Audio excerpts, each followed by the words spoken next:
Hey, what's up, everyone, and welcome to episode 236 of The Center Ring, a.k.a. TCR, a.k.a. your favorite esports podcast. This is going to be the best episode ever because we got more Overwatch League drama as the Vancouver Titans have officially made a statement and released their roster, so we'll talk everything, the collapse from that. We have a little State of CS segment for you, and to tie it off, the T1 Valorant Invitational happened just a couple days ago, so we'll kind of give our thoughts on that now that we're seeing a little bit more high-level Valorant competition there. And of course, we will end the show with some e-news for you. But before that, let me tell you about the show sponsor, which is Alt. You can check them out on Twitter at Ultimate and altesports.com for their website. They make the freshest, comfiest, cleanest clothes you have to offer. They have pretty sick bundles right now. If you go to their website and you're like, man, I just need a new wardrobe, or even if you're like, I just need to make my wardrobe look cooler than what it is, go to altesports.com. They have 3 different bundle choices for you. Ranging from, I believe, like $20 to $70 or $80. And obviously, the more you spend, the more you get. But I got it myself. In fact, I didn't even ask for it for free, Anuj, because Alt is that good. I don't mind spending money, even when we're friends with the owner. I will give them my money because they're just that damn comfortable. So it's like I got the $40 one. It's like 5 pieces of clothing for $40.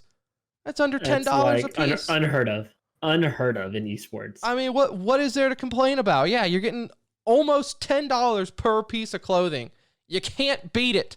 So go ahead, go to altesports.com right now, get yourself a bundle, tell them TCR sent you, and you'll start looking cooler thanks to Alt. Hey, this is Sonic from Australis. You're listening to The Center Ring. Okay, so let's start.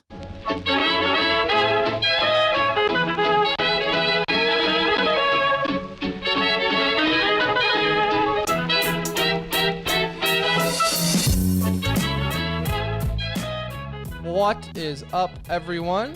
Welcome back to The Center Ring. My name is Tim. Alongside me is my best friend, my brown friend. It's Anuj. What's up, Anuj? What's up, buddy? How are you? I'm good. I am good. Happy Wednesday night. We're halfway there. It's hump day. End of hump day. I feel like this is the first week since quarantine that felt long. Working from home, just the week zips by. But this week I feel like it's dragging a little bit. I don't know why. Each week at home is getting like slower and slower. It's like really not being around people for this long has been weird. Like it was fine like the first couple weeks. Don't get me wrong. I still like working from home. Yeah. I'm not asking to go back full time. You have to be careful what you say because if management hears you, they're like, "Oh, you want to come back all the time. You want to come back? You want to come back? Well, come back tomorrow." It's like, no. That's not what I'm saying. I like working from home. But yes, you do have to get that interaction. I go on walks now. Couldn't tell you the last time I did that. I go on like nightly walks with my family. Nice little trot.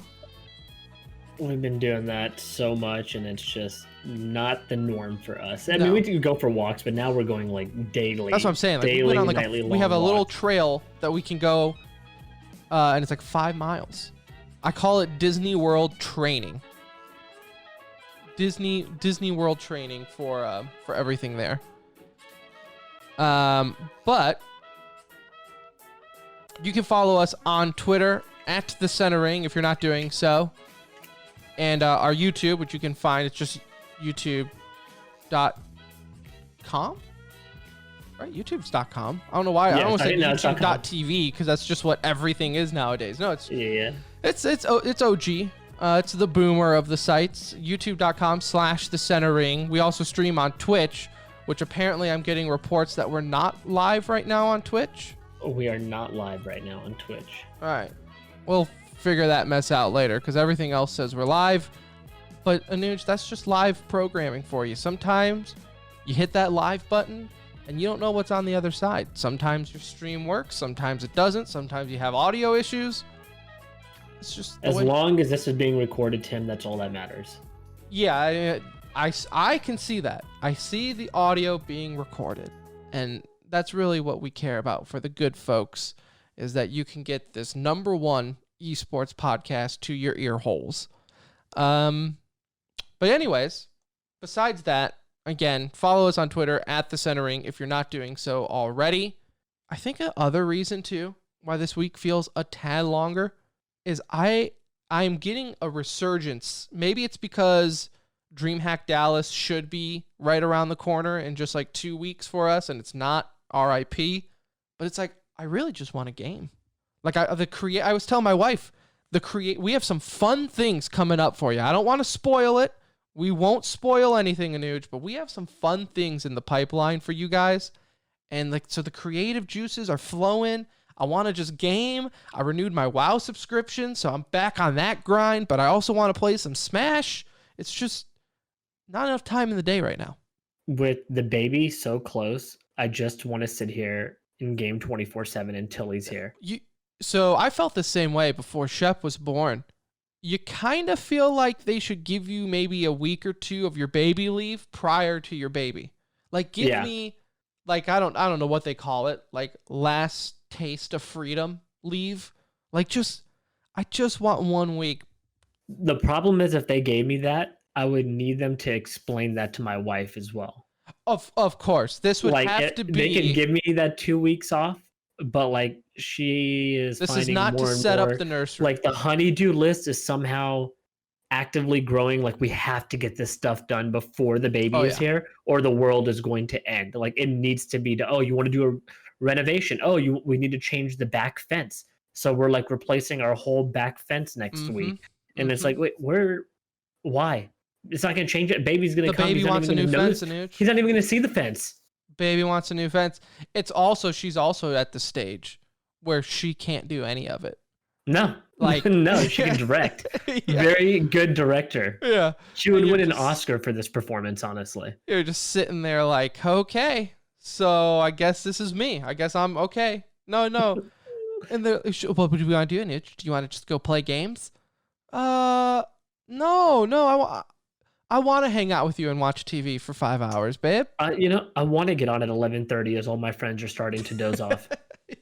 That's exactly what I would like. I would love for you to wait to fall asleep. I can tell. And then I sneak out of bed slowly. I'm like, guys, anyone on? I know you're in the stage of pregnancy when you're afraid to say no to your pregnant wife, which is fine. This is not a knock on Kelly. She's a lovely girl, but we've all been there. Anyone who's had a pregnant wife, you know that stage when you're afraid to say no, because I can't do it right now. You just don't know what's on the other side of that door.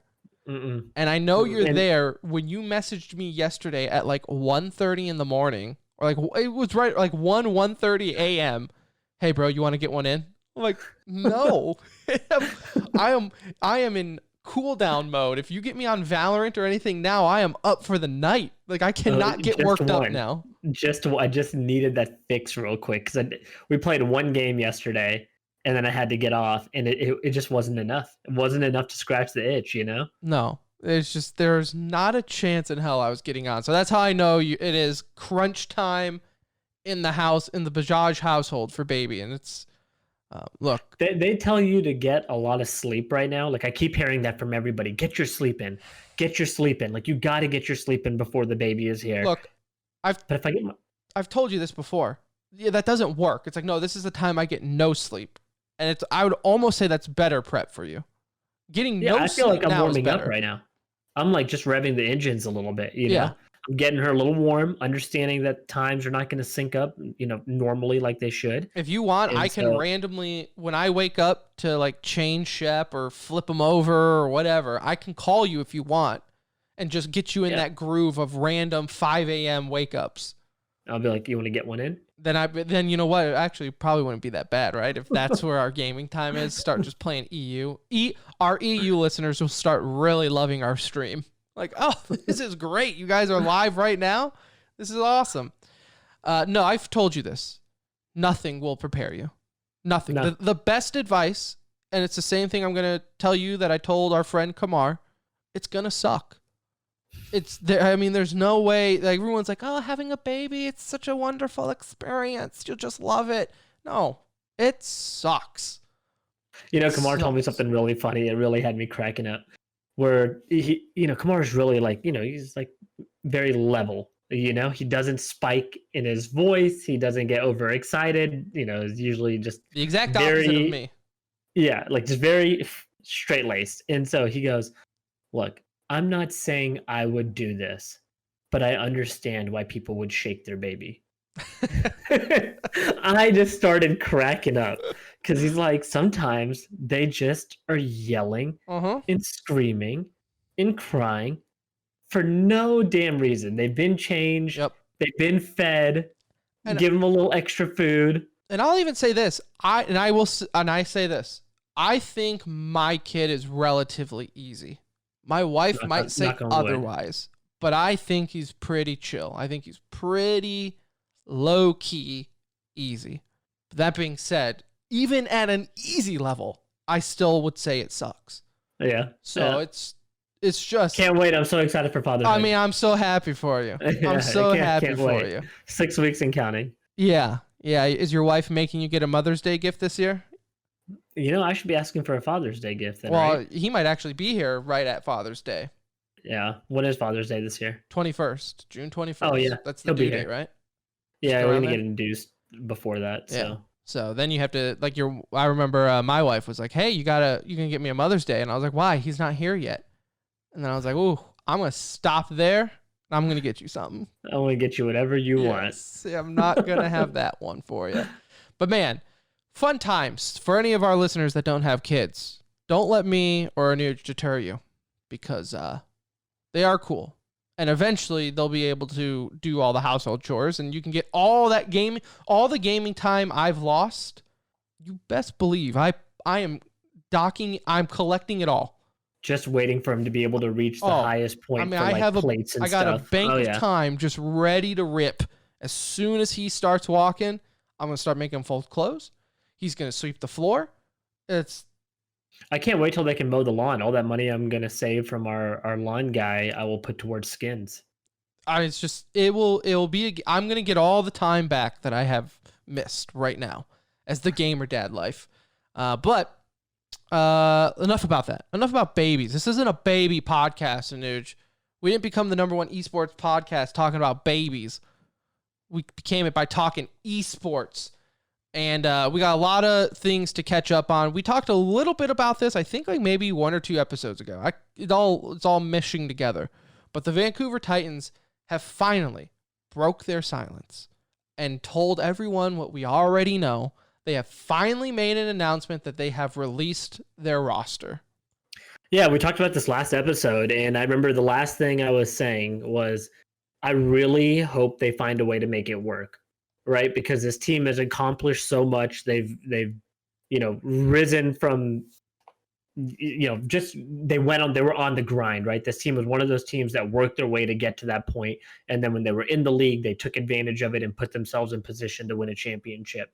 And so I really wanted them to finish out this year because, for one, everything that's just gone on for Overwatch, I didn't want to see another one. Just another story that was negative. For that was one of the reasons. The other thing is I just wanted to see this roster have one last run, right? Maybe it's because I'm watching the Jordan podcast and it's the last dance, and I wanted to see their last dance and have an opportunity because of all the legendary names on this roster. But yeah, this was one of those where I'm just sad, man. Like I'm disappointed that this is where we are with this team.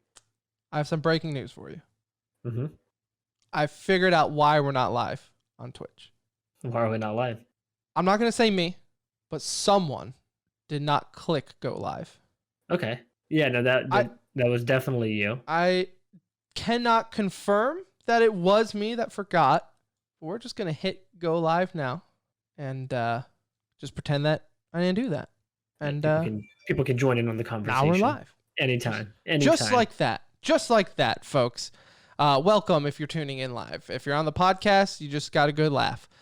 Not the first time. not the first. Won't be the last either that I make a mistake like that. But to get back to your point, so last episode I was saying that I am bummed out. Like, I am a little sad that all this was happening. Now that it's happened, I've kind of turned the page, right? It's okay, it's done, it's over with. You have, like you said, as far as marks go for Overwatch League this year, you've had Sinatra leaving, you've had just Corona borderline destroying what you thought was going to be season 3. The hero band fiasco of going to it, switching back, going to, like, just the back and forth, that inconsistencies that have happened there. The season hasn't been ideal, but it's the contenders disappearing. Yeah. Literally disappearing in front of our eyes. But it's the season we have. So it's the season you got to live with. I will say it is, I think the more kind of crazy thing to me is how fast it all happened. And now it's just turned into a what if scenario. What if Corona never happened? If the season just went on business as usual, would we have seen this same scenario? Was this inevitable? Was it unavoidable? The players and the org they weren't clicking heads to begin with, and so we were going to see them split eventually? Or was it the stress from the traveling and trying to figure things out? I think we would not have seen this happen if it weren't for Corona. Yeah, I agree with you. Like, unlike the Sinatra situation, where I think that move was happening regardless, Corona came or not. I do think Cilantro was just getting tired of the game and ready to make the switch.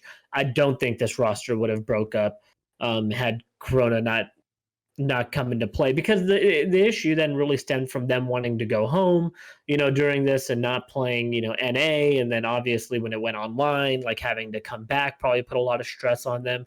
But yeah, had Corona not happened, I do think we would have seen this roster at least play out through this year. Even if these guys were uncomfortable with being in NA, I think they would have gutted it out, because they all would have been together. They wouldn't have been isolated in different apartments or however they have them set up over there. It still would have been like a sense of unity, because you have all your managers, team personnel around. Like, you kind of feel like a family in those environments, right?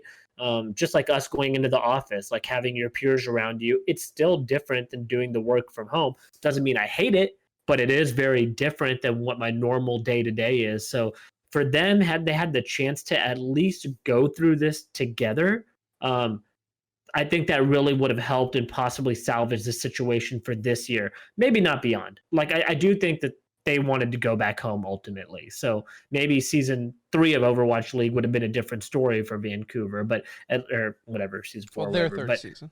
Yeah. I do think this year they would have finished it off. I think there are many factors on here, and I don't want to get on a tangent, because I will get on a tangent about this. Let's not get that mistaken. But we've even seen, like, in the Titan statement, they mentioned that, part of the issue is that when everything happened, the players were in Vancouver. Then the org made a decision, say, let's send you guys home so you can be with your family through this crazy times. We'll figure it out from there. You'll just play in the Asian division. Okay. Easy enough. That's how it was going to happen. Then, not that easy. The org was like, this is way too difficult to manage. Our audience can't find you. They won't be able to watch you, or at least our core audience won't be able to.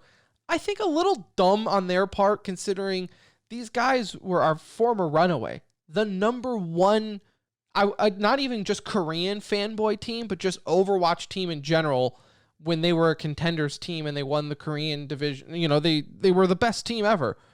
So they could have potentially had more people watching in Korea than they would have had over here looking for Vancouver. I 100%. I bet you it would have at least been close. So I don't really understand that.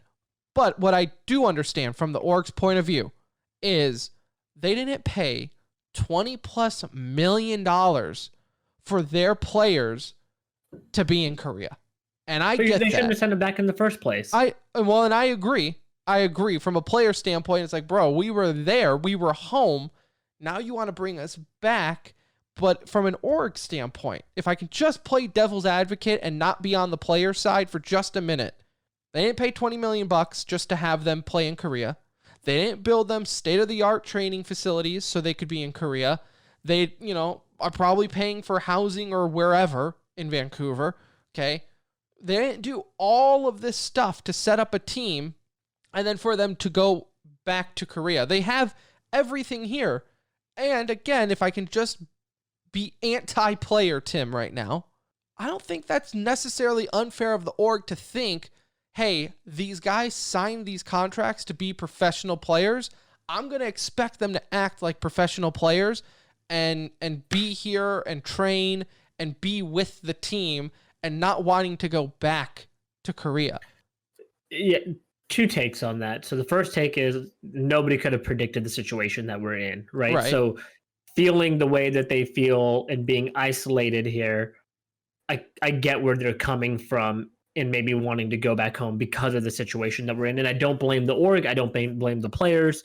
It's just a really shitty situation for everybody. But on the other hand, I 100% agree with you where the org could have just put their foot down and be like, hey guys, we're going to finish this out over here. At the end of the year, if we want to disband and y'all want to go home and find a team in Asia, great. Like, y'all can do that. We'll give you the opportunity to do so. We won't hold buyouts over your head or whatever. They could have negotiated something that way. It's still dumb in my mind, though, for the team let them go. So when you let them go in the first place, now it's on you. Whatever happens after that, I do blame you for in that sense. I'm not blaming the player for being upset that the org is asking them to come back after you just sent them home. Imagine how pissed we would be, Right. in that situation. So I get where the player is coming from there. That's probably the one part of this that kind of irks me, right? Is you let them go. You let them go home. Don't ask them to come back. You figure it out in that situation because you made that decision. If you made the wrong decision, well, that's on you, But ultimately, because of everything that's just surrounding us right now, it's hard to completely put blame 100% on one or the other. Like, nobody knows how to handle this. We're seeing that across all esports. We're seeing that in CS, of all things, that's been online for the last 18 out of the last 20 years, has been an online esport for the most part. And so we're seeing struggles everywhere. So that will allow me to kind of take the blame off of both of them just a little bit. Like, they're both at fault to an extent, but at the same time, what do you do? Like, we're all learning. And the other side of this is now you have, I think Vancouver, if I'm not mistaken, they haven't really played that many teams. Let me see how many games Vancouver has played, because a lot of people are like, oh, now they're in the middle of the season. Well, remember, the Overwatch League this year is just a complete mess where some teams have played a lot and then others not at all. So it is a complete mess. So now they're in a situation of, okay, who are we going to sign? Clearly, there were rumors last week talking about, well, maybe they'll sign the Gen G roster. Not a chance in hell, because they're still a Korean team. I looked it up. They would be... could you imagine if they just turned right around and signed a Korean team? I don't know why that was even a discussion for some people.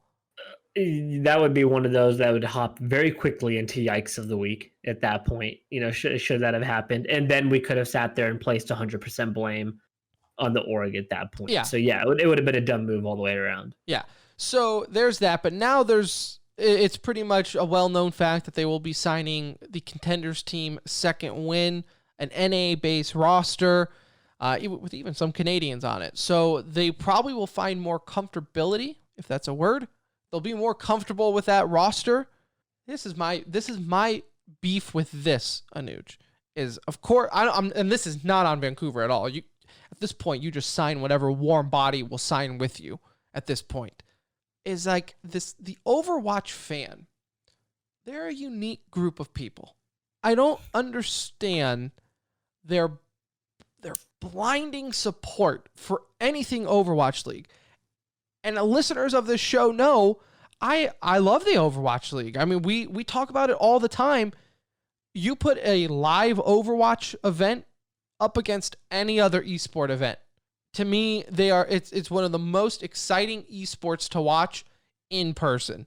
Like, something about the chaos of the game. It draws you in live. Well, and the fans are good fans, Yes. right? Like it's not like the fans for that game are diehard. So when you go to these events, like we've been to the last two, championships, and it's very hard to beat the environment that we've been Yeah. in. But that So being said, their blind support for the game, I think, also clouds their judgment on reality, because you have all over Twitter and Reddit now people getting excited because, oh, they're supporting Tier 2 Overwatch by signing a Contenders team. See, all these people saying Contenders is dead. That's not true at all. They just signed a full-on roster. I say to that, A, what other choice did they have? And B, you're ignoring the fact that the only reason this was an option is because Tier 1 Overwatch is now struggling. You just had the number one team at the end of last year. They finished the playoffs in second, dropped their roster because not because of performance, not because because they couldn't figure it out. yeah, I mean they picked up the best available. They didn't pick up the best team. They picked up the best available squad, and that was a tier 2 team.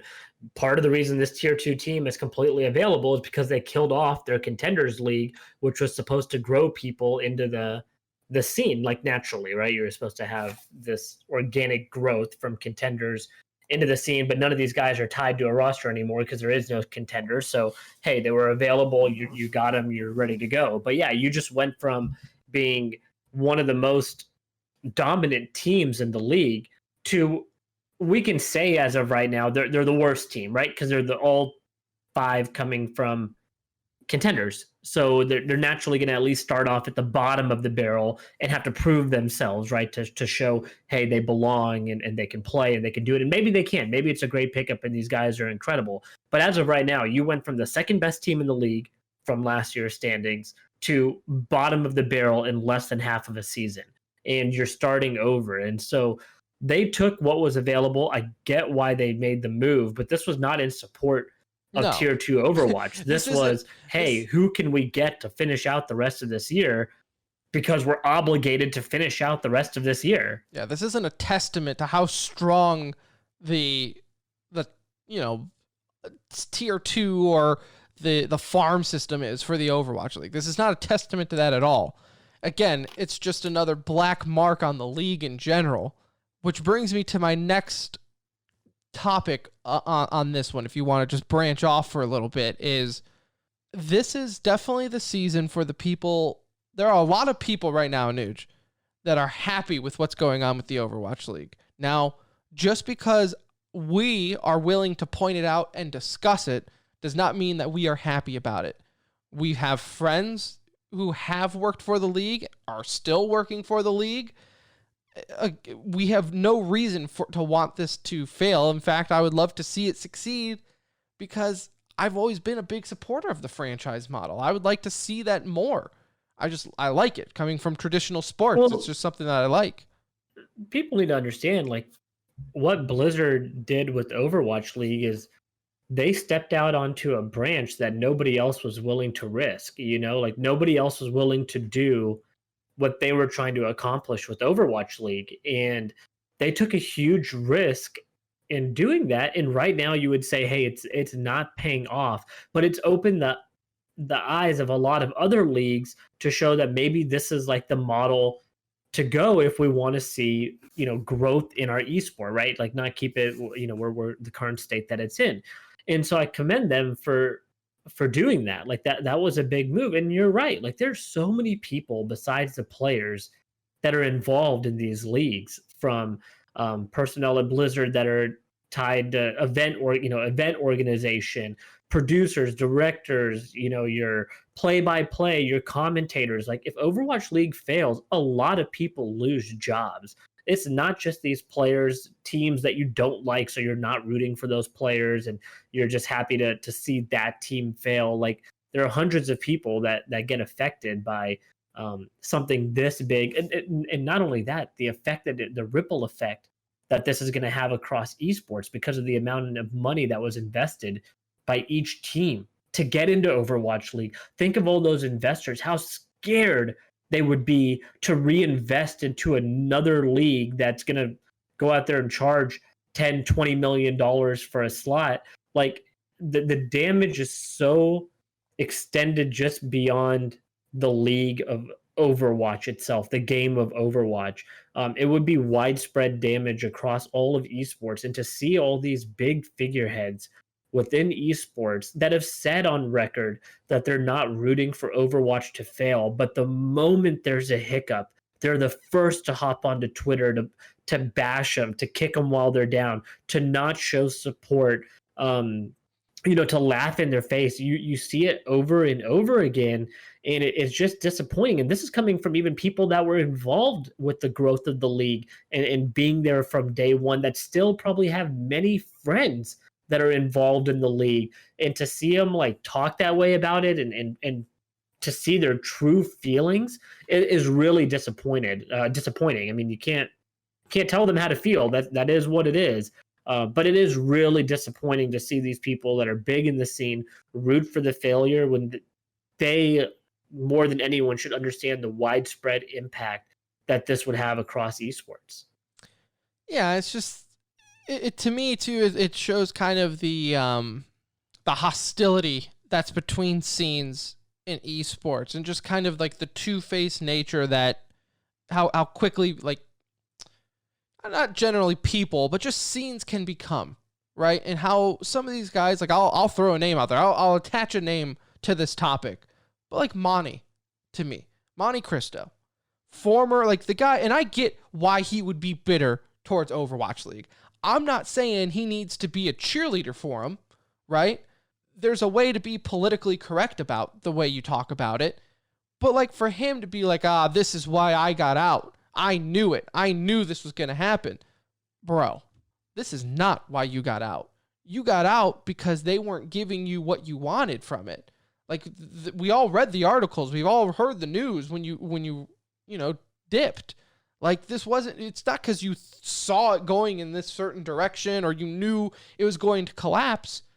It was just, it's not, they didn't cater to you. So now what? You want to spite them by being happy that it's crumbling?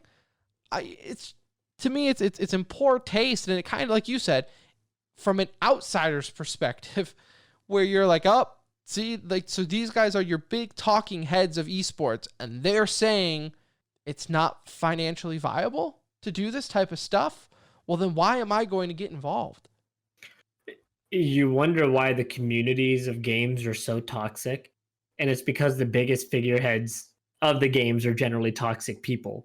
Like, you see it quite often. Yep. And again, they'll turn around and say that we're wrong. They're saying that we're #fan logic, and you're idiots. Look at this tweet that I tweeted once. It's like, guys, everyone can read between the lines. Everyone can know where your allegiance lies. And it's like I said, it's like, I get that you are bitter. I get that some of these guys are bitter towards Blizzard and Overwatch League because, yeah, we said it on the show. Like, the way they handled the layoffs and the firings after season 1 was like a shit move by the league and by Blizzard's part. We've had friends that were let go from that.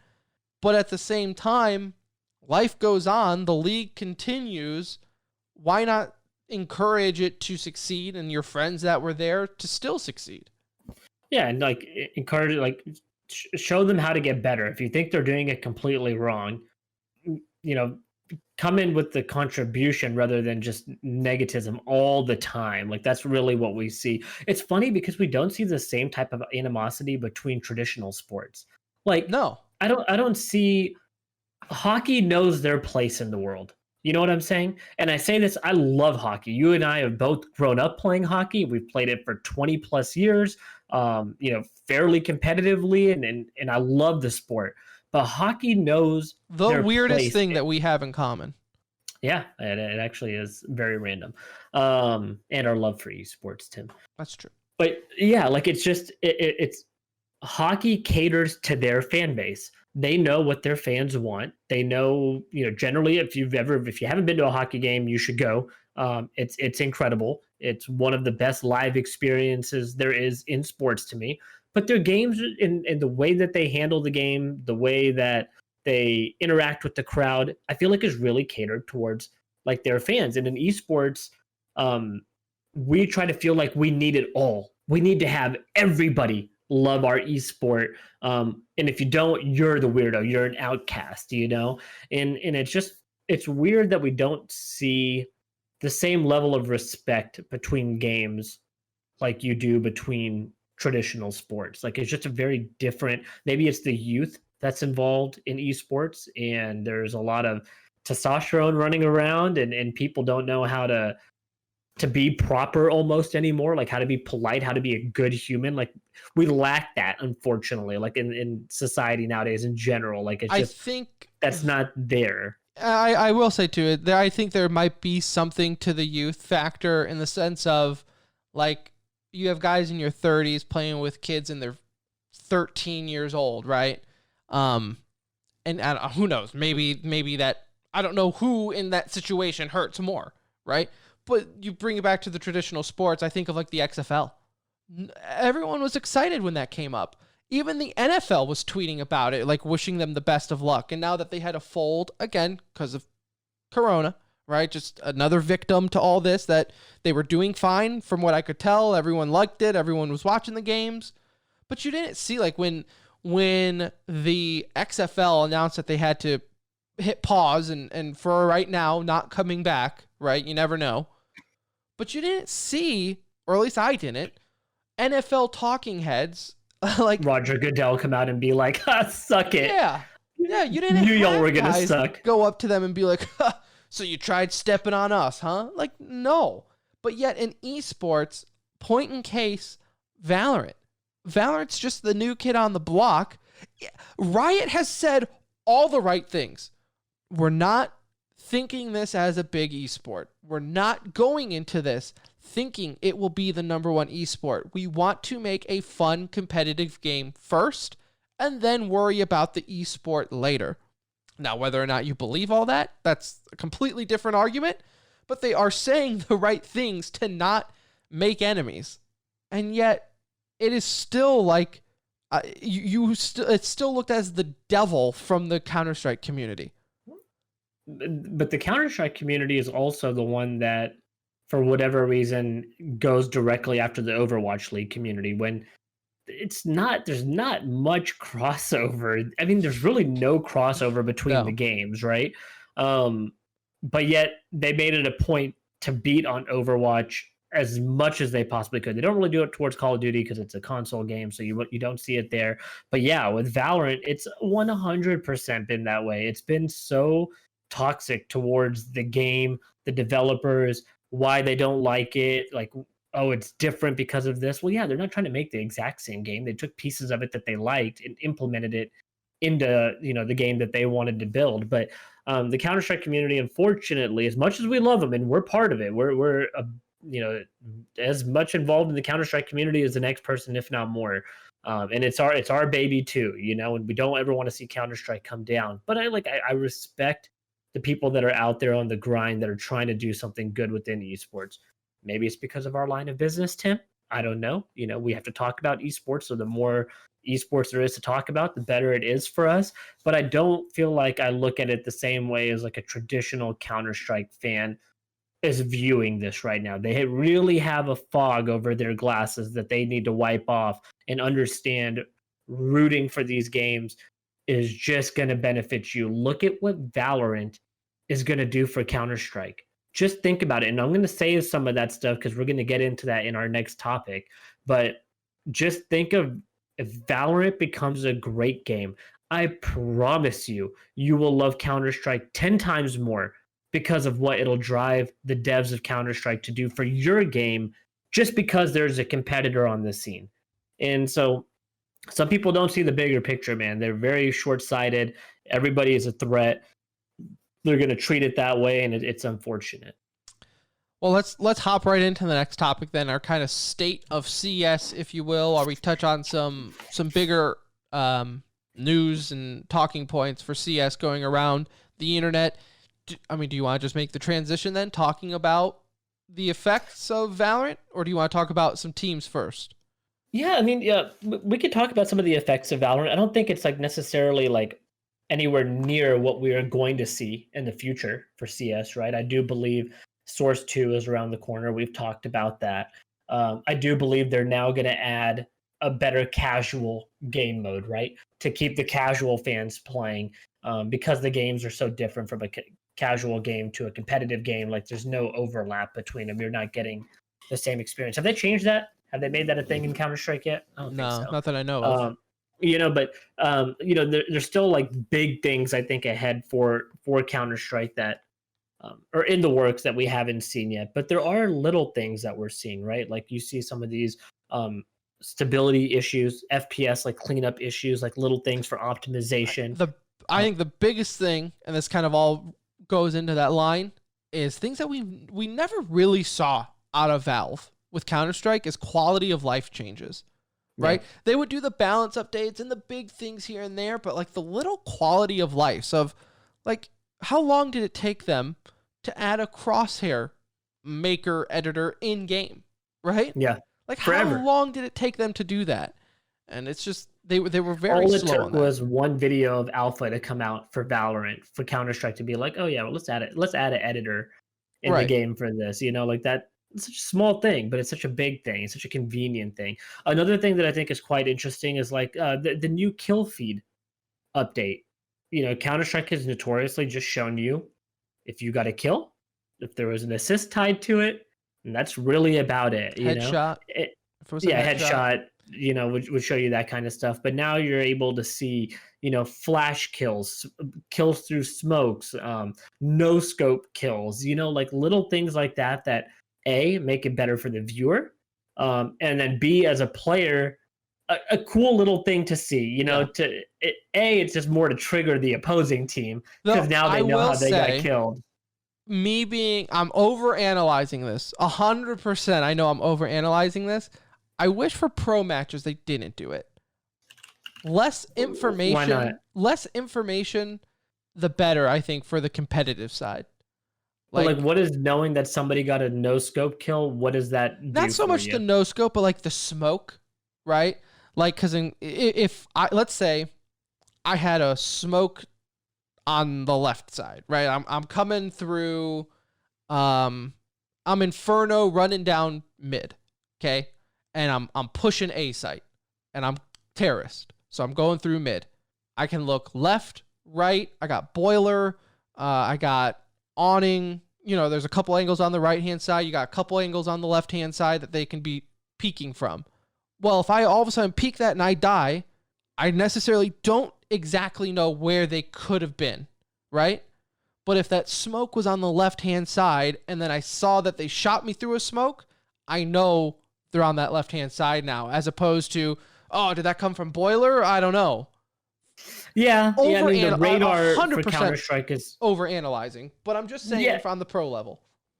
There could be very few instances where that could give some additional information that maybe they weren't able to obtain. But the radar system in Counter-Strike is also so intuitive and so good, I feel, that you can get that information with the sizing of your map and how it's displayed, because it does like ping somebody. So you should usually have an idea of where it happened from. I think it's just better for the observing. But I see where you're coming from. Yeah, probably a little nitpicky in my mind on that. Yeah, like I said, that's nitpicky. But it's overall, probably a good just addition, just something to keep it fresh. Adding a little 1v1 mode. Again, it's basic, but you used to have to go download a custom map to hop into a 1v1 type thing. And again, just more options for the player base. I know, I don't want to talk about gun tweaks and all that. That's kind of an ever evolving thing in video games and really nothing major there. But yeah, I think these are things that Counter-Strike can, will, should do. And they're going to do it now because of the pressure that's applied from a game like Valorant. It's the first competitor, Tim, that Counter-Strike has really ever had that I can think of. A true competitor to Counter-Strike, although very different game. I know that I'm not saying they're the same game, but it's really in line, where people could cross over and still feel like they're getting somewhat of a CSGO or Counter-Strike 1.6, whatever you want to say, experience. And so, it's like the first time. I really can't think of another game where it's a 5v5 competitive shooter where I've been like, wow, this is like CS. my skill carries over fairly nicely into this game. Yeah, I've been trying to rack my brain around it, but there really hasn't been anything to recent memory. Maybe Battalion tried, but that never really left the ground, right? Like it wasn't even close. Though. Yeah, like wasn't. Some games have tried, get out of beta. But yeah, never really have gotten close. Yeah, so like I said, I think it's only a good thing, right? We've said it on the show hundreds of times that competition and things like this for CS is needed, especially for a company like Valve who historically moves very slow.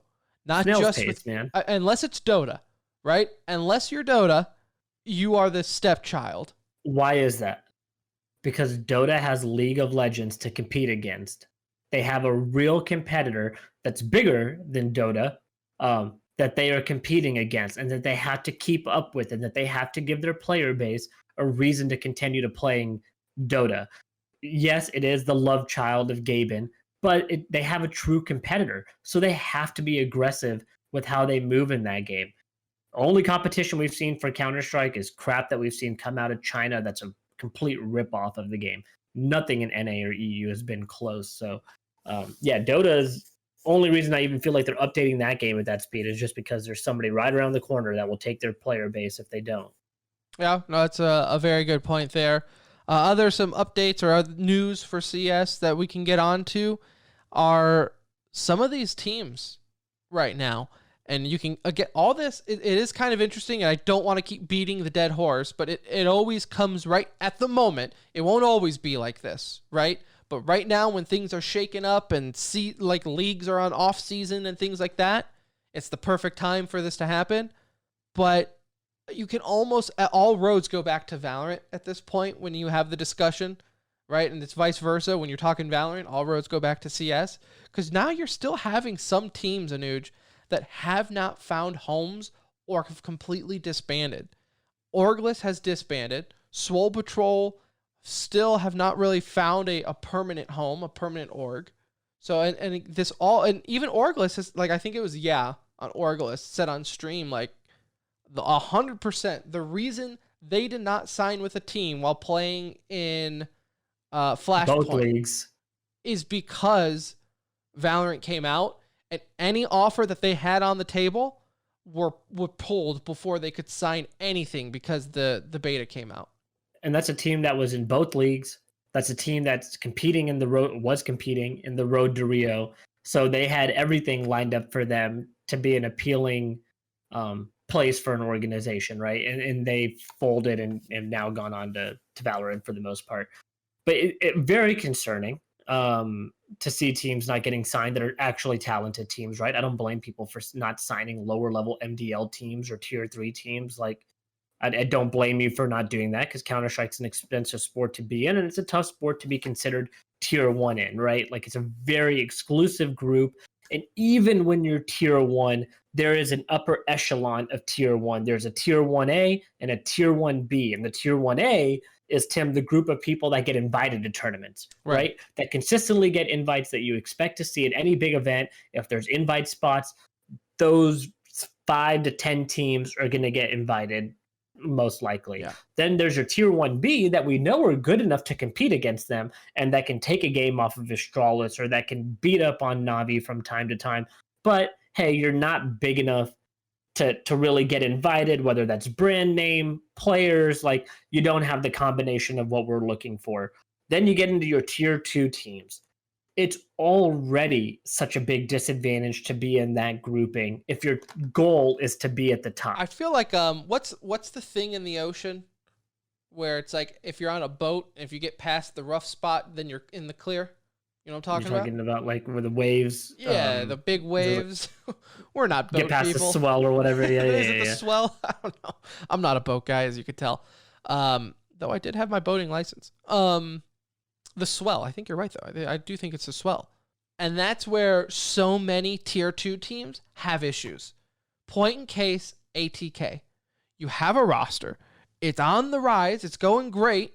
And then all of a sudden, a big org comes in and either money whips you to sell your roster or just straight up swipes your players out from under you during negotiation, because obviously if a tier 1 org is coming to your guys, they're going to sign with them, right? That's just the nature of the business. Heroic's dealing with that with S-Tag, right? S-Tag's Yeah. coming off contract. He's not off of contract until July. Well, a month and a half, 2 months ago, what does he do? He commits to Astralis, and now Heroic's left in the dust with nothing.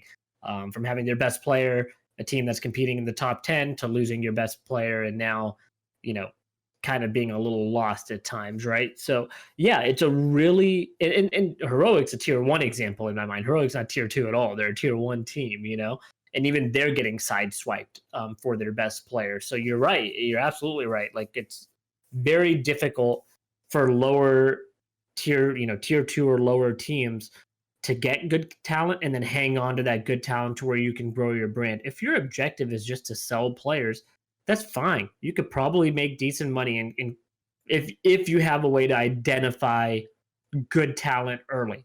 That's also very difficult to do when people are also willing to take more chances. Jason Lake, for example, he signed OBO and Poison, and OBO was like 4 years old when he got his contract from Complexity. I mean, he's a baby. Just learned how to sign his name. And they're willing to take him, and they're, in pro league and getting invited to tournaments. So it's just a tough world out there for, teams outside of the tier 1 scope. And so you feel for teams like Swole Patrol. You feel for an org like Orgless, or group like Orgless. I'm excited to see what they can do in Valorant. I still expect to see more people make that change, and tier 2 CS will get built back up, right? These people that are leaving from tier 2, there's good enough talent, enough young talent in Counter-Strike to build those leagues back up to where it's not like it would be contenders, like where all of a sudden we don't see a tier 2 for Counter-Strike. I don't think that'll ever be the case, but it is more difficult. The barriers of entry have become very difficult, and it's not cost effective anymore to be involved in Counter-Strike, at least not right now. So the way it's going does have me a little concerned, not for the future of Counter-Strike, but for the future growth of Counter-Strike. Like, can we keep it a healthy, living, breathing game and compete at the same time with new games that are going to come out, games that are actively out? There's still a little bit left to be seen from Counter-Strike, and I think they have the opportunity to do it, to grow still. So again, I think this little kick in the butt from Valorant is going to be a great thing for the Counter-Strike scene. Ultimately, although it could be hurting them a little bit right now financially, in the long run, if Counter-Strike or Valve does the right things, they're going to be in a good spot. Yeah, I want to ask you a question, Tim. Yeah, go for it. Do you have something you want to add to that? I was just going to say, it to me, I've kind of had my foot in my mouth on this topic a few times, because I've often said it's the youths that don't look at Counter-Strike. They look at Counter-Strike and say, that's an old game. I'm not going to play that. But yet we still see, Oboe and Rops and, all these simple at one point in time, right? These young kids that come up, Zywoo, right? These guys that are still young, still playing the game. And it's like, even Nifty, when we had Nifty on the show, talked about how, Counter-Strike was my first PC game. Like, he's like, I just went to it and it felt great. So it still holds that appeal. That's the Counter-Strike. And I will say this. If you really want to say, what does Counter-Strike have over Valorant? First off, you know me, I flippin' hate class-based games. Yeah. I play them, but I really, truly do despise class-based shooters. There's a number of reasons for that. Yes. And I agree. Right. We can have a whole topic on that on another day.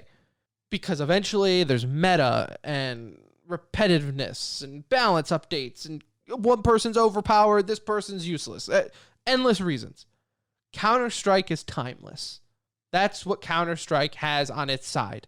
It is a timeless game. There's a reason it's been around for 20 years. There's a reason that pros have been playing it for 20 years. You and I have been playing it for 20 years. It is a timeless game that I think that's what it will always have on its side. Yeah, no, I 100% agree with that. Like, it's one of those games where it's purely based on, feels like raw skill, right? Your skill really dictates how good you are in Counter-Strike, not I'm playing an overpowered character that can also elevate my skill level from where it is to make me seem better, right? Yeah. Somebody can be playing Raze and they get 3 or 4 ultimates a game, and that could potentially be 7 to 8 kills for free. Where, if you're not playing Raze and you use an ultimate, you're probably getting no kills for the most part, right? Right. Brimstone, a couple examples there, but even then, it's hard to get kills with Brimstone's ult. It's used more to clear out space more than anything, Yeah. So yeah, I 100% agree with you in that sentiment with Counter-Strike, because it is timeless, and there's such an in-depth tactical aspect to it. Another thing that sticks out for Counter-Strike when it comes to young people, I just want to tag on to that. This is actually not what I was going to say a moment ago. Counter-Strike pros are really cool. Like, they're really cool people. They're fit, wear Yeezys. It's such a meme, but they really do dress well. They're generally in good shape because they're taking care of especially the top players from their orgs, like kind of bust your ass into shape if you're an unhealthy lifestyle and this and that. They're tatted up, they're generally dating very attractive people, at least based on Instagram and the ones that I follow and all that. So it's like they're cool. That's probably why we fit in so well into the scene, to be honest with you. Yeah, it's why Counter-Strike's our baby, right? Like, people look at us and like, wow, these guys are like cool. Like, you guys you could play Counter-Strike? Whoa. Like, I don't even get asked if I play Counter-Strike. It's just assumed. They meet me and they're like, oh. It makes sense.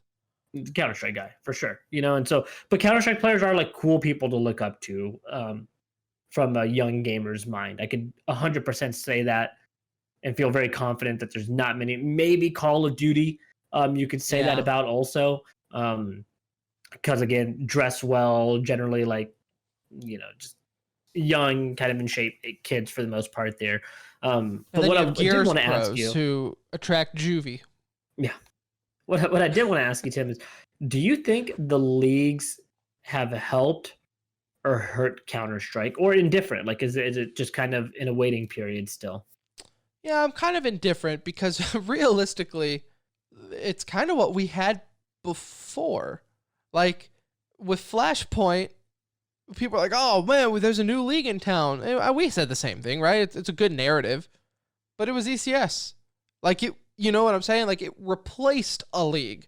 They didn't add a new league. Sure, different format and rules and ownerships and all that, but that's all for business people, right? If you're looking at it from a fan's point of view, nothing changed. You still have ESL Pro League with a different format, and now you have Flashpoint, which was ECS, but different. I'll tell you why I think from a fan's point of view it got worse. Okay, I understand from the business aspect it probably got better, the way that they're doing it, right? Like, they feel like it's more profitable. So I'm not going to talk about the business side, but from the fans' perspective, we used to have 2 leagues with the best teams in it.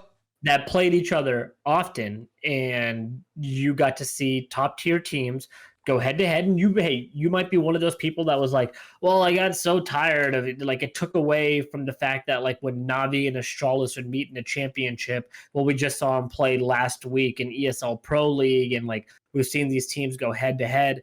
But like, from my point of view, is like, I want to see the best Counter-Strike I can always see, because I'm not turning on what I would consider, lower level CS. I'm not watching those games. I'll go check the scores, see what's happening here and there, but I'm not watching it. You're not watching Contact versus Sprout?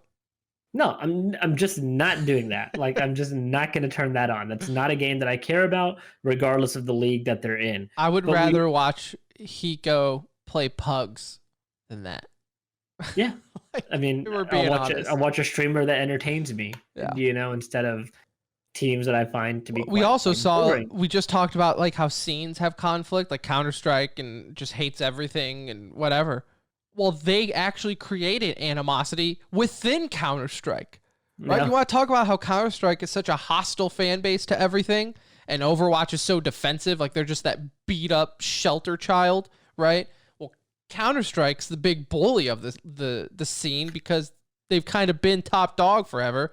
Well, here, no thanks to Thorin and Monty, created within inner scene turmoil. So I think that also really kind of hurt Thorin. Things. I mean, it's Thorin more than anybody by far. That was never there between ECS and ESL.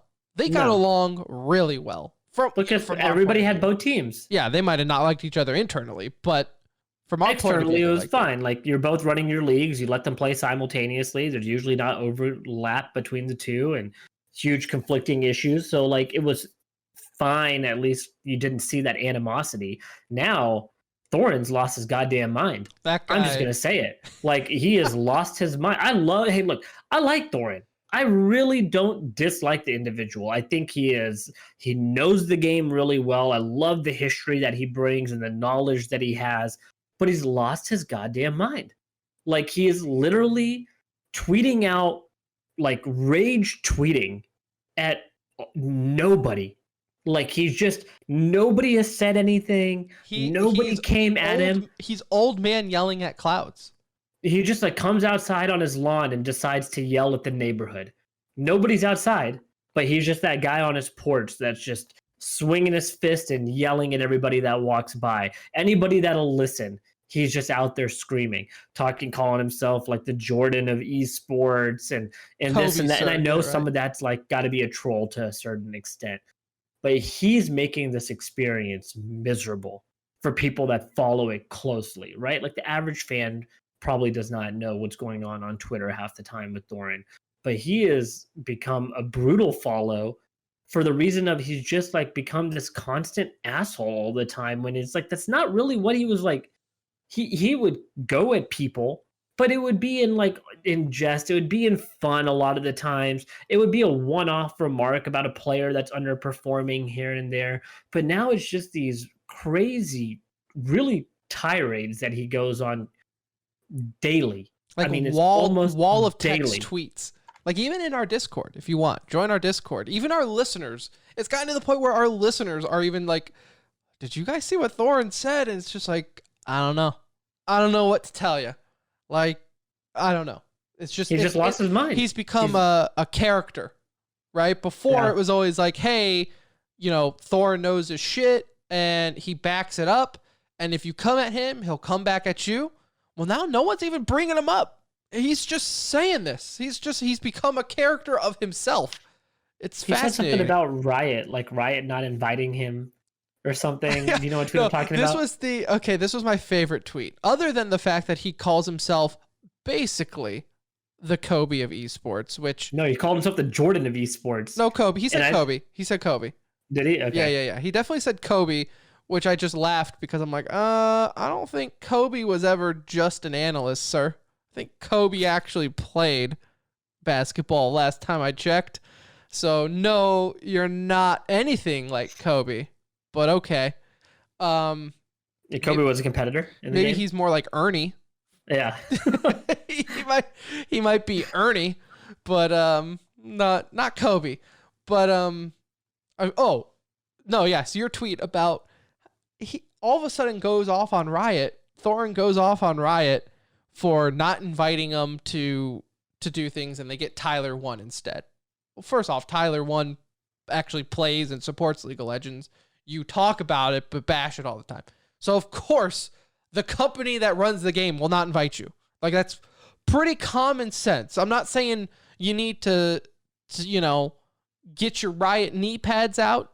I'm not saying that. But just understand why they're not doing it, and you're fine. You can't shit on them and then get invited the next week to an event. I don't think Epic is going to ask me to come talk Fortnite anytime soon.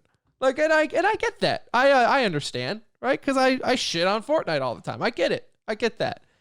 But then he turns around and is like, no, not saying I would do it. Like, what? Like, what are you doing? Like, you're now that kid who's like yelling at girls to be like, no girl's asking me out. No girl wants to go to the dance with me. And then a girl comes up and asks you to dance and you're like, no. No, not interested. Not interested in you. Like, what? It's crazy, dude. He's really, like I said, he is. Maybe we can get him on the show sometime. Yeah, no, that'd be great. We'll put a call out. we'll put some feelers out there to get Thorin on the show. I forgot what we were talking about, but the leagues, like I said, I'm fine with where they're at right now. Of course, one has better teams than the other, but we all knew that going in. I think the only thing left on the Counter-Strike side, Tim, to kind of wrap up our state of CS is the new rumor that's kind of swirling around Astralis. It has been rumored by Decay and I believe there's some reports from HLTV as well, that are suggesting that Astralis is on the verge of potentially signing not one, but two more players to their active roster on top of the S tag move that's going to be taking place in July. So that would give them 8 players on that team.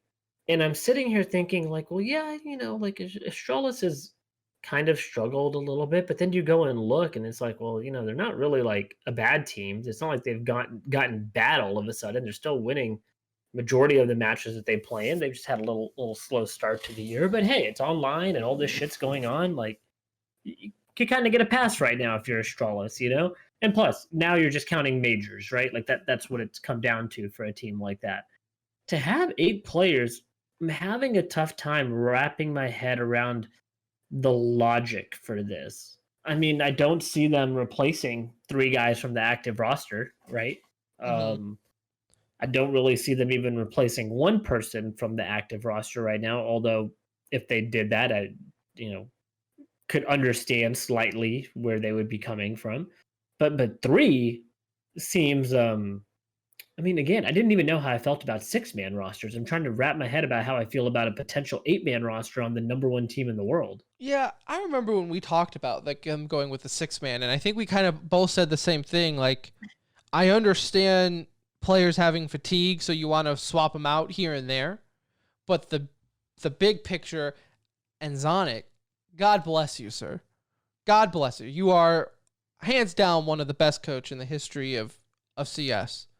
But if you think for a cotton picking minute that I believe you when you say you're bringing on Essex not to be a sub, but to be just like anyone else on the team, the quarantine has gotten to your head. You're lying. You are lying. There is not a chance in hell they're bringing on Essex. S-tag. Or S-tag. Ugh, Essex.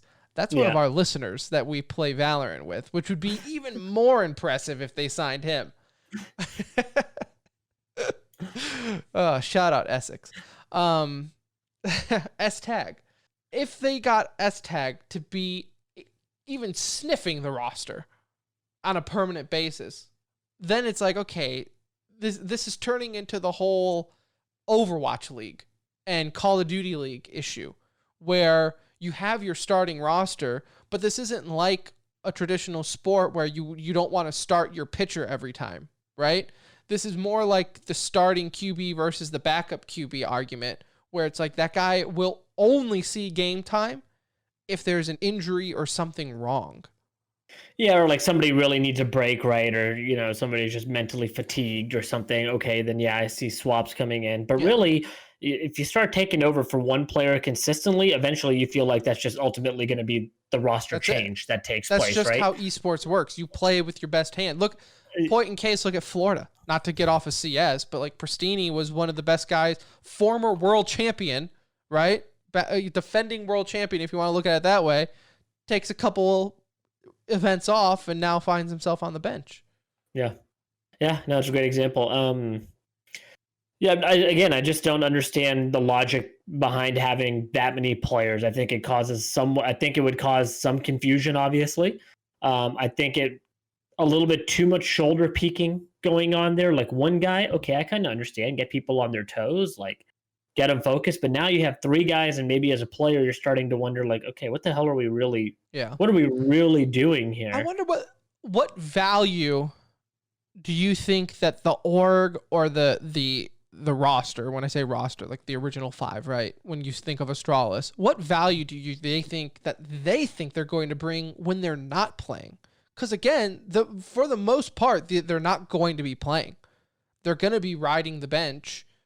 You got to bring something else to the table, because clearly you're not going to outskill them.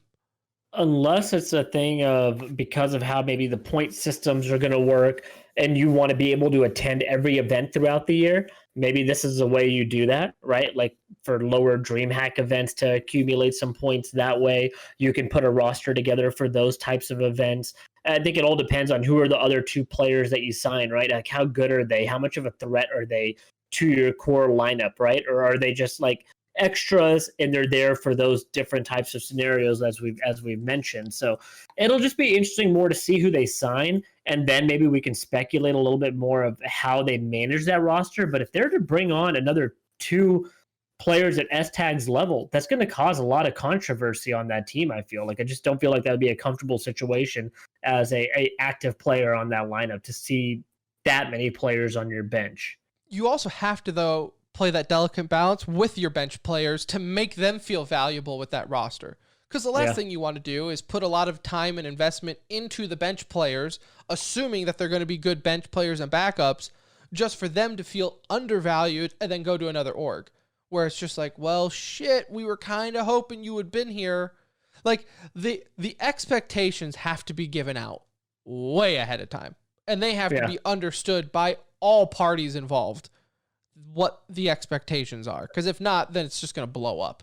Like, if you have these guys for buyout purposes to make a little bit of money, okay, great. If there's another vision, hopefully it becomes a little bit more clear after they sign some players. But until then, it's just a lot of speculation, a lot of uncertainty of what it's going to look like. Yeah. So I think that's kind of it right now with the state of CS and where we're at with it. Updates trickling here and there, roster updates, everything there. I know right now the road to Rio is wrapping up. It's in playoffs for NA. I think playoffs are about to start for EU and CIS. It's quite difficult to understand, to be honest with you. So we'll get back to this around the 17th after they've wrapped up EU, because that's where a majority of the conversation is going to come from, and we'll have at least some playoff understanding and point situation. So we're close to diving in to like competitive CS. I know we've talked a lot about CS in different areas and not so much the competition, but in about a week or so here, we'll really start diving into what's going on in the game. Yeah, the one thing you need to know for the NA side is Evil Geniuses did not make it. Yeah. And we'll talk about that. There's only like 2 good teams on the NA side, and they're one of them. So in separate groups, Evil Geniuses and Liquid, and both of them almost didn't make it. So let that sink in. And then today, they need to be signing the extra players. Yeah, right. I mean, it's really the NA rosters need to figure it out and just try to monopolize the rosters that way. But anyways, like Anuj said, we'll talk about that coming up in a couple of weeks when everything's wrapped up, just so then we can put a nice bow on it. Real quick, we don't have to dive too far into the X's and O's on this, but I did want to at least bring it up to get what your thoughts were.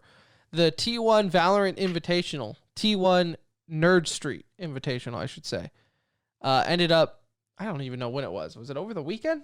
Yeah, it was this past Monday? It had to have. It was like, it was a weekday. Because we didn't talk about it on the last episode. So it all happened in like one day. It was like, I think it was Monday. First off, T1, Nerd Street. Beautiful. If we can always do these one-day tournaments, you'll make me a very happy boy.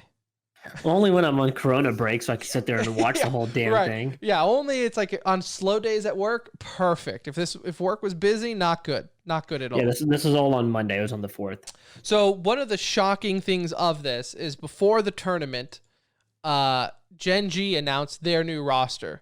And going into the tournament, unanimously, everyone's feeling was, who the hell are these guys? They signed a bunch of French-Canadian kids. French-Canadian borderline no names. I think like a few of them you've seen in the Counter-Strike world, but for the most part, I mean, do you recognize any of them? No, but like I know they had been doing good in other like Nerd Street tournaments and stuff that they had played in. Yeah. And I mean, they were actually like their team name was French-Canadians. Yeah. So they had like been doing well playing together and, showed promise early, and Gen G jumped on them, right away and probably got them at a fairly good price. And for them, that's a huge organization to be joining. So, who knows how long contract is for and how all of that's working. I'm sure these are not 2-3 year contracts that people are signing right now, Beta and contracts, pretty much. Like after Monday, it looks like a freaking good move. Doesn't look bad, right? There was a lot of competition. Tim's talking about the T1, obviously this Valorant tournament that they hosted, and not going to break down all the teams here, but there were some major teams in this event, including the newly formed Sentinels, who have Sinatra and people like Shazam, Dizzy, like very high level names in the competitive scene. Team Brax, who's basically Team T1, along with Elige and Skadoodle. Elige might be needing to practice a little Counter Strike based on how his team's playing, but we'll get to that later. Or Go ahead. Or will he? Oh, really? Yeah. I mean, Maybe Team Shroud. Maybe he needs to practice more Valorant. Running with Shroud, Hiko, Relics, Nothing. So again, a lot of CS talent there. And then even Mousebaz. Mousebaz is basically a big mix of Orglis and a couple of the old CLG guys with Wardell, Subrosa, Drone, and then the CLG guys being Hazed and Cutler. So like I felt like this was one of the more competitive tournaments we've seen from a team standpoint, not counting the ESPN event, which had a lot of huge names in it, but from various scenes, right? Like this was really geared towards people that are playing and focusing on Counter-Strike. Even Team Kurt had like 4 or 5, Counter-Strike players on it. So we really saw, I thought, the most competitive Valorant tournament we've seen till date.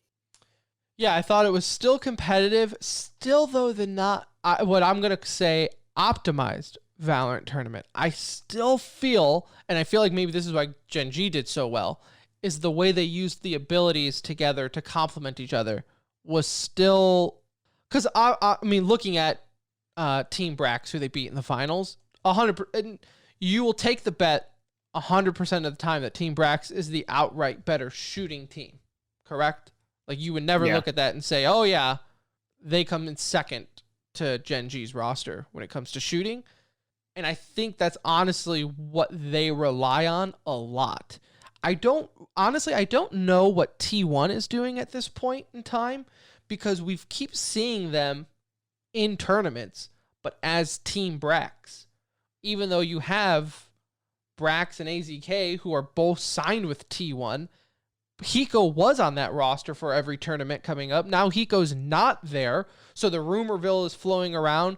Well, are you treating these as tryouts and Hiko didn't make it? Like, which would I think so. I don't think they need to announce that necessarily though either, right? Like the game's in beta. Yeah. So for them, they can always just sit there and be like, well, hey, we got a couple of the players that we know we want on this roster, right? Brax, AZK, and Crashies, all 3 confirmed to be on the roster. And those last 2 slots, like, what a gift to be able to jump into tournaments and make those live tryouts, basically, and see how your team meshes. You don't get that opportunity in many games to bring a stand-in, and you see it happen from time to time, but it's not an overly common occurrence. There's also not a ton of people that you get to try out like they're going to have the ability to be able to do. So I do think it's a smart move right now is to be like, hey, these are the 3 that we know we want. Now let's figure out how they gel, what we need, how to fill in holes, character types. Like they can evolve that as the game continues to grow. So playing under the Brax name, even though it's in their own tournament, like I kind of get it because Kurt's also Team Kurt had Kurt who's on T1. Team Sony had Sony who's on T1. So they probably didn't want to give one of the teams the full T1 branding when there's other T1 competitors, there along with them. Yeah. So I thought, like I said, overall, I agree, it was the best Valorant competition that we've seen so far. Still, though, I feel like a lot of these guys are relying on shooting as opposed to kind of using the game. Because a lot of the complaints have been in Valorant is like the map design. But I think what people are forgetting is that these maps are designed with abilities in mind. It's not just throwing a molly over a skybox or things like that, like in Counter-Strike. They are purely built like, okay, on this part of the map, these combination of abilities are going to work together.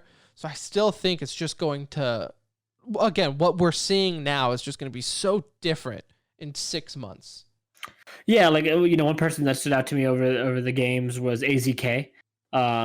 AZK looks very comfortable on stage. He plays her very well in terms of boost spots and how to manipulate the wall and things of that sort. So I thought we did see a little bit more of that this time. there would seem to be more team play and continuity throughout the tournament. But yeah, it's not anywhere near where it'll be in due time. But at least I feel like we're seeing it a little bit more. I'm seeing team play, right? We understand that these people are like, they know how to now communicate with one another in this new game, right? Mhm. They're all highly competitive and are doing that in other esports, but it's still a new game and a new way of talking and understanding the maps. And so overall, my expectations for the tournament were not very high, right? They never are for these invitational type tournaments, but I would say it exceeded them. Like I really enjoyed Team Brax versus Sentinels that happened in round 2. That was a matchup that I badly wanted to see, and we were given that. And obviously, that's Brax's team versus the newly formed Sentinels. I wanted to see Sinatra in what would be considered a difficult matchup, and kind of how he played there. Shazam looked great in that game too, and Team Brax was able to pull it out 2-0, but in very close games. It was like 13-12, 13-11. So that was cool. Seeing Shroud's team get spanked round 1, real bad. I think where's it at? I actually had it pulled up. They got 2-0'd by Mousebaz. Yeah, it was 13-1 in the first game. And you're thinking, well, 13-1, that's probably on Split. No, it was on Bind of all maps. Most 50-50 map there is, And then, went to Haven and it was 13-8, but even that was becoming a runaway early on that they had to kind of pull back. So to see them get spanked shows me that it's not just raw skill anymore that's winning, right? Because if you look at Team Shroud, you're like, oh my gosh, like these guys have ballers when it comes to like CS skill, right? And just pure raw aim. But they got outclassed by what we would consider a lower tier 1, tier 2 Counter-Strike team. So that was a fun matchup to see. Ultimately, Sentinels did get knocked out by them. I thought that was probably the biggest upset because Sentinels had played so closely against Team Brax, and then to fall to Team Shroud after they just got smoked was surprising. Tim, though, the French Canadian kids, like these guys came out and they looked really good, and I didn't know who any of them were, but they played well as a team, and they gave us like a hell of a series. They beat Team Brax twice. They beat them in the semifinals 2-0, and then had the rematch in the finals, and that was a 2-1 matchup there, and they earned it. Like I thought that was those matches in particular, I thought were like very well played. They were very close. And we might not ever see them again in the finals. Who knows, right? Who knows where these guys go?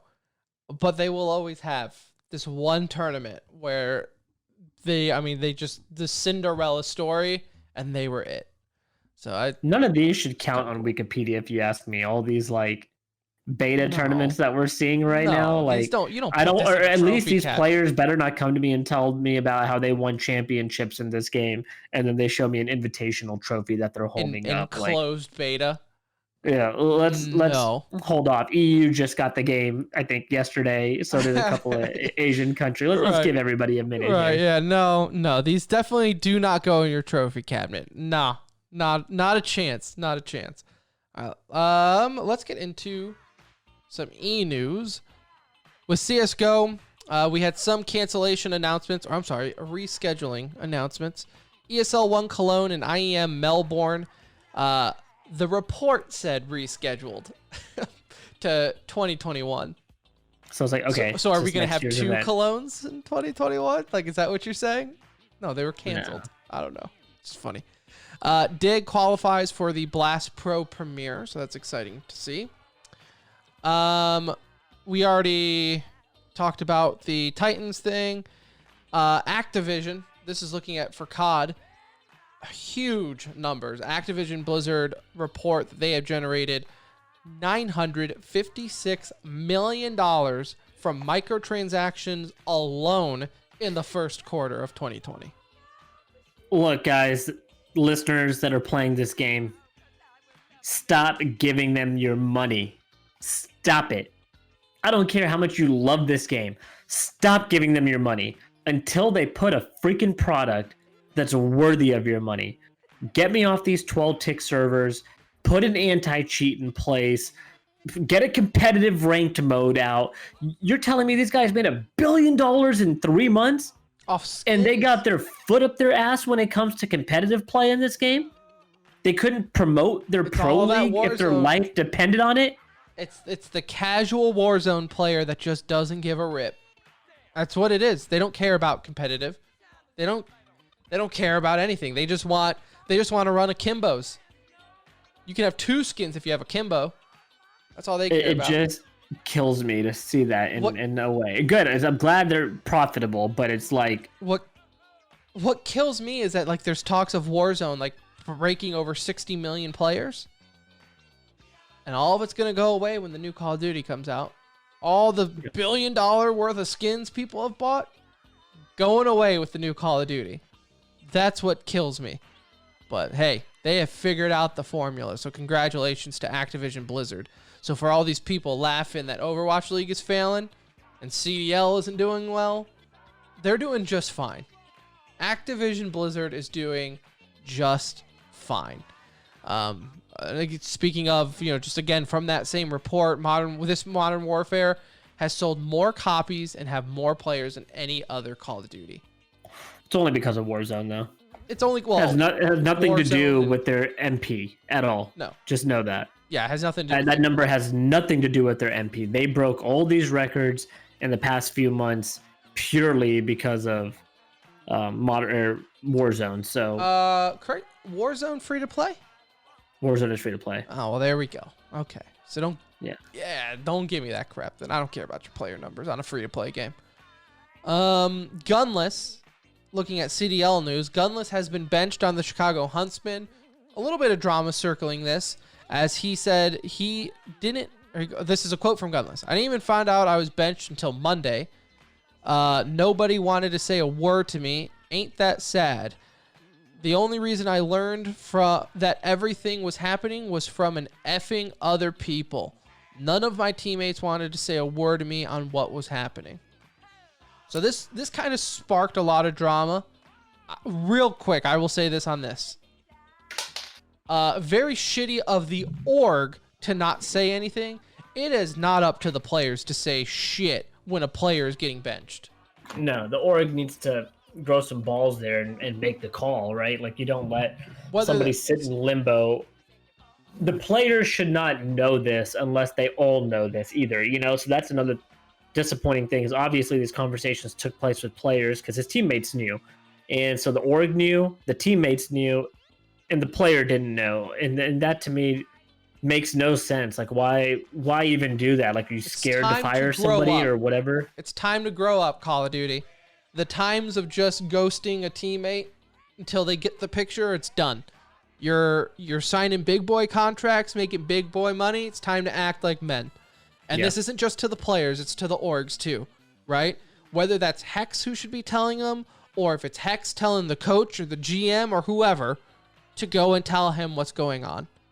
It's truly unacceptable. He needs to get a unacceptable. call that same day. It just goes to show how unorganized the Huntsmen are, right? All these rumors flying around, players not liking each other or bickering at each other for being late and things like that. It's just one more peg in the board on why this org is going to slowly become the biggest mess of CDL. What else is happening here? Big personalities to keep happy over there. Yep. So that's a tough job. JCap benched for Optic Gaming. He was replaced by Chino. JCap, obviously a legendary player in the Call of Duty scene, but Optic has struggled. There's really no easy way to put it. So we knew changes were going to come.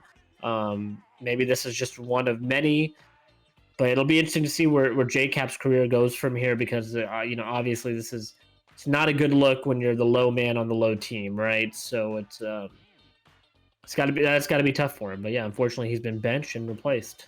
Ubisoft. I bet he got a call. At least he was told about it. Ubisoft has announced that Rainbow Six Siege will look a tad different, as they are now having a North American League that's going to start up here in late June. This is going to consist of 2 divisions between America and Canada. So you can find the details online for that, but that'll be somewhat exciting there. So if you're interested in Rainbow Six.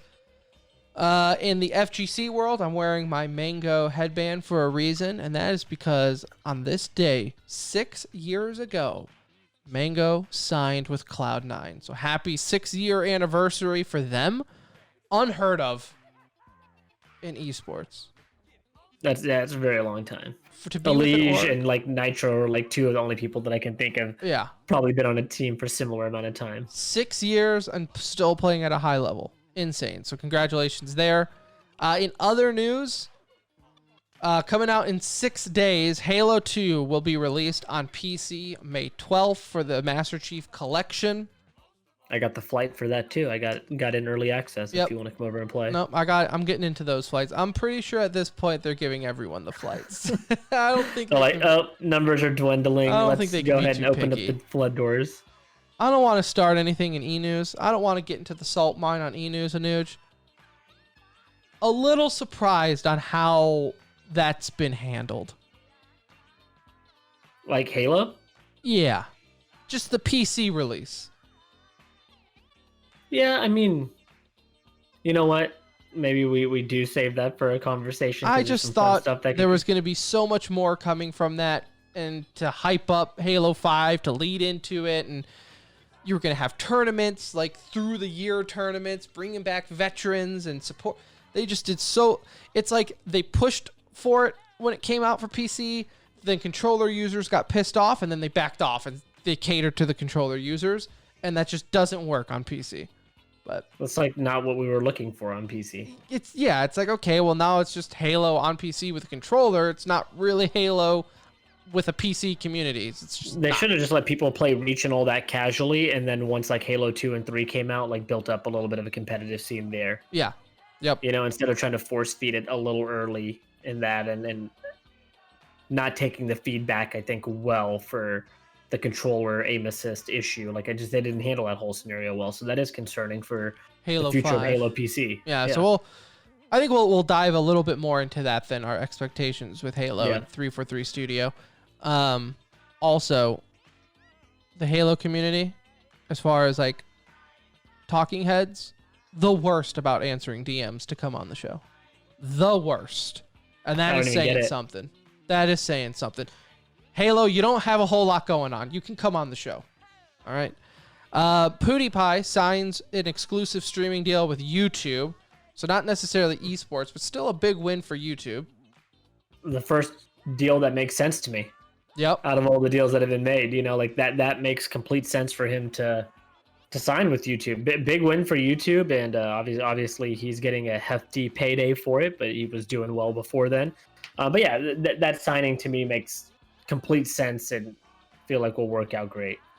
And in other breaking news, Amazon is having a PvP shooter. I didn't know about this. And in other breaking news, that shooter is going to be released May 20th. Yeah, so have you seen gameplay? No, I literally, when you posted it in our little show notes, was the first time I ever heard about this. It's called Crucible, is that correct? Yeah, don't get overly excited. I'm not. I really hope that they make this game just to be like a fun game. Don't force esports into this game. It is not going to be an esports title, a successful esports title, I should say. It's like third person Overwatch a little bit, but it's got like a PvE aspect to it also. It does not to me come across as like a competitive esport game, and it worries me because they're calling it like a PvP shooter. So you never know, like, is their mind set on, hey, this is our next big esport? I really hope they just let this just be a fun game. Just make it a fun game. Focus on making your game good. Don't push this into esports because it, in my mind, will not work out. Yeah. It's their first, I think Amazon's first venture too, right? Into gaming? Oh, they have their New World game that they have, which is their MMO, and that plays like shit too. So I don't know what we're going to be getting from Amazon. All right, expectations are low. Expectations Yeah. are low. But that will do it for this episode of The Center Ring. It's episode 236. It's done. It's in the books. Thank you so much for listening. We will be back Sunday night to record Monday's episode. We got Yikes of the Week. Plenty to get to there. Follow us on Twitter at The Center Ring if you're not doing so already. If you're listening on iTunes or anything like that, please leave a 5-star review. Even if you don't listen on iTunes, if you own an Apple device, you can go in and leave a review. So there's that. We will be on this weekend playing a lot of Valorant. So if you want to get in, we'll probably have a impromptu community night, either Friday or Saturday night. So get in our Discord. We will definitely be running some 10-mans, I'd have to imagine, at some point over the weekend. So just keep an eye on there. We'll put that in the chat. I think that's just about it. Perfect. Beautiful. Perfect. All right, everyone. Thank you again for so much for listening. For Anuj, I'm Tim. We'll see ya.